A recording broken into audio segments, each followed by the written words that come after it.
Chapter 4. Sherry. Sherry had long eyelashes. She weighed only 49 pounds. She always wore a big red and blue overcoat with a hood. The overcoat weighed 35 pounds. The red part weighed 15 pounds, and the blue part weighed 15 pounds, and the hood weighed 5 pounds. Her eyelashes weighed 1.5 pounds. She sat next to the window in Mrs. Jewell's class. She spent a lot of her time just staring out of the window. Mrs. Jewell didn't mind. Mrs. Jewell said that a lot of people learn best when they stare out a window. Sherry often fell asleep in class. Mrs. Jewell didn't mind that either. She said that a lot of people do their best learning when they are asleep. Sherry spent all of her time either looking out the window or sleeping. Mrs. Jewell thought she was the best student in the class. One afternoon, it was very hot. All of the windows were open, yet Sherry still wore her red and blue overcoat. The heat made her very tired. Mrs. Jewell was teaching arithmetic. By the way, class, arithmetic means math. Just letting you know that. Sherry pulled the hood up over her face, buried herself in the coat, and went to sleep. Mrs. Jewell, said Kathy, Sherry's asleep. That's good, said Mrs. Jewell. She must be learning something. Mrs. Jewell continued with the lesson. Sherry began to snore. Mrs. Jewell, Sherry is snoring, said Kathy. Yes, I can hear her, said Mrs. Jewell. She must be learning an awful lot today. I wish the rest of you could be like her. Sherry began to toss and turn. She flopped over on top of her desk, and then she rolled over on top of Kathy's desk. Then she rolled back the other way. Kathy screamed. Sherry rolled out the window. She was still sound asleep. As you know, Mrs. Jewell's class was on the 30th story of Wayside School, so Sherry had a long way to go. After she had fallen 10 stories, Sherry woke up.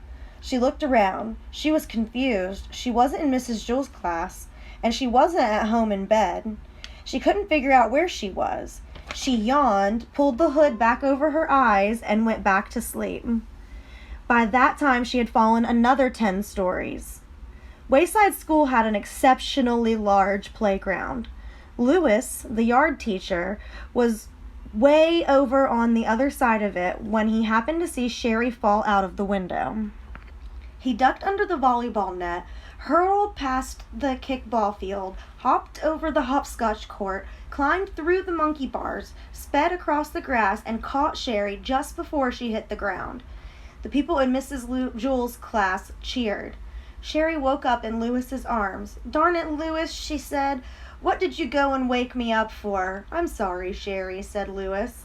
I'm sorry," Sherry repeated. "Is that all you have to say?" "I was having a wonderful dream until you woke me up." "You're always bothering me, Lewis. I can't stand it." She laughed and hugged him around the neck. Lewis carried her back up 30 flights of stairs to Mrs. Jewell's room. That evening, when Sherry went to bed, she was unable to fall asleep. She just wasn't tired. Chapter 5. Todd. All of the children in Mrs. Jewell's class, except Todd, were talking and carrying on. Todd was thinking. Todd always thought before he spoke. When he got an idea, his eyes lit up. Todd finished thinking and began to speak. But before he said 2 words, Mrs. Jewell called him. "Todd," she said, "you know better than to talk in class. You must learn to work quietly, like the other children." She wrote his name on the blackboard under the word discipline. Todd looked around in amazement. All of the other children who had been talking and screaming and fighting only seconds earlier were quietly working in their workbooks. Todd scratched his head. A child was given 3 chances in Mrs. Jewell's class. The first time he did something wrong, Mrs. Jewell wrote his name on the blackboard under the word discipline. The second time he did something wrong, she put a check next to his name. And the third time he did something wrong, she circled his name. Todd reached into his desk and pulled out his workbook. He had only just started on it when he felt someone tap him on the shoulder. It was Joy. "What page are you on?" Joy asked. "Page 4.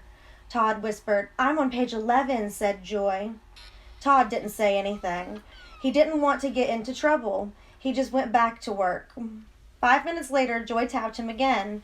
Todd ignored her, so Joy poked him in the back with her pencil. Todd pretended he didn't notice. Joy got up from her seat and sharpened her pencil. She came back and poked it into Todd's bag. "What page are you on?" she asked. "Page 5, Todd answered. "Boy, are you dumb," said Joy. "I'm on page 29. "It isn't a race," Todd whispered.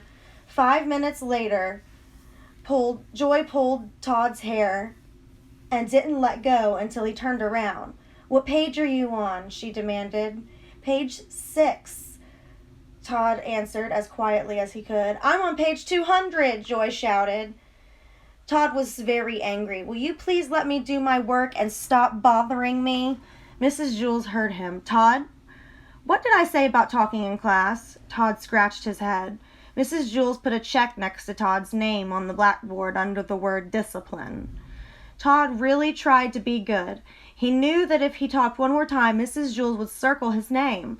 Then he'd have to go home early at 12 o'clock on the kindergarten bus, just as he had the day before and the day before that. In fact, there hadn't been a day since Mrs. Jules took over the class that she didn't send Todd home early.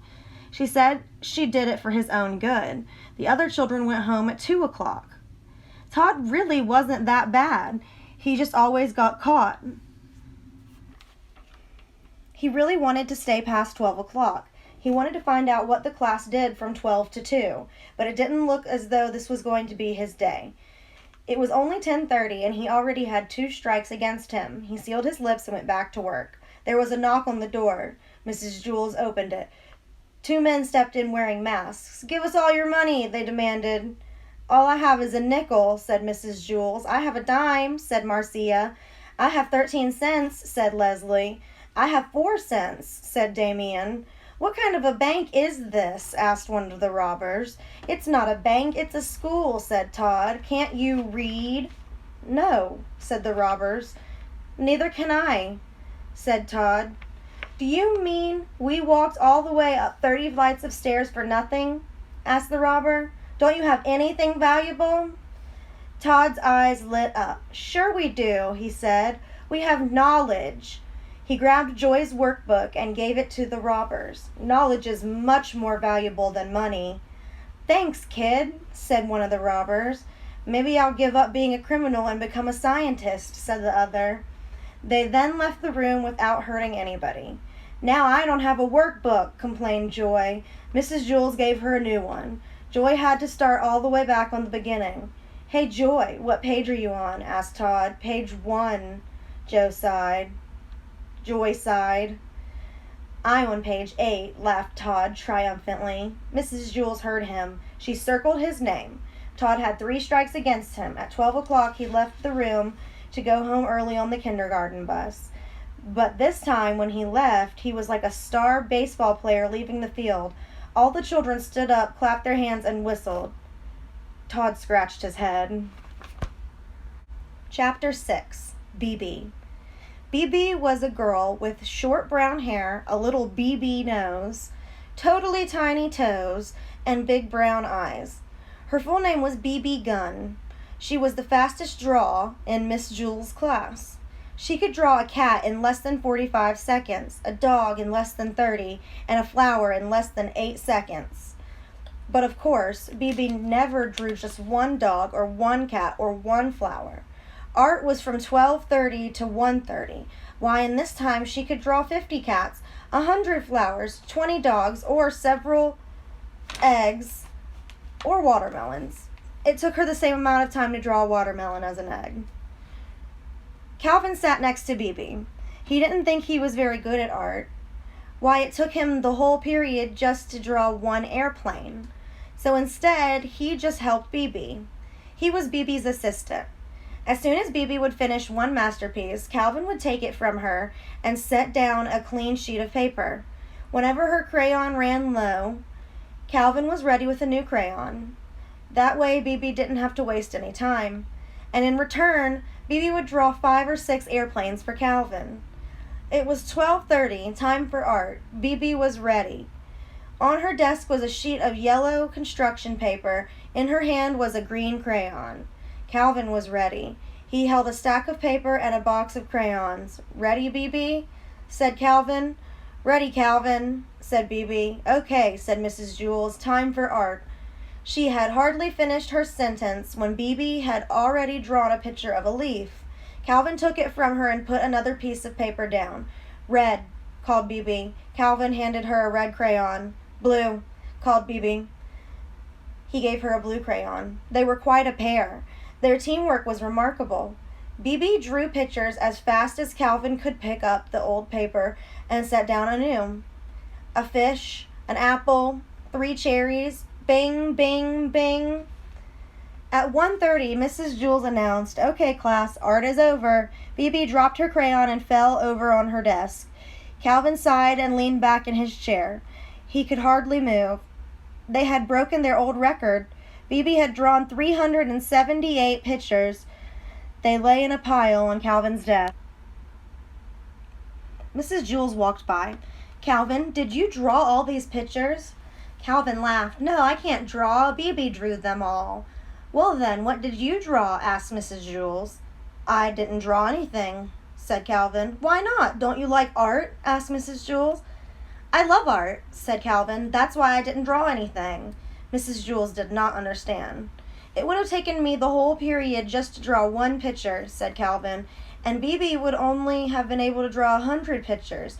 But with the 2 of us working together, she was able to draw 378 pictures. That's a lot more art." BB and Calvin shook hands. "No," said Mrs. Jewls. "That isn't how you measure art. It isn't how many pictures you have, but how good the pictures are.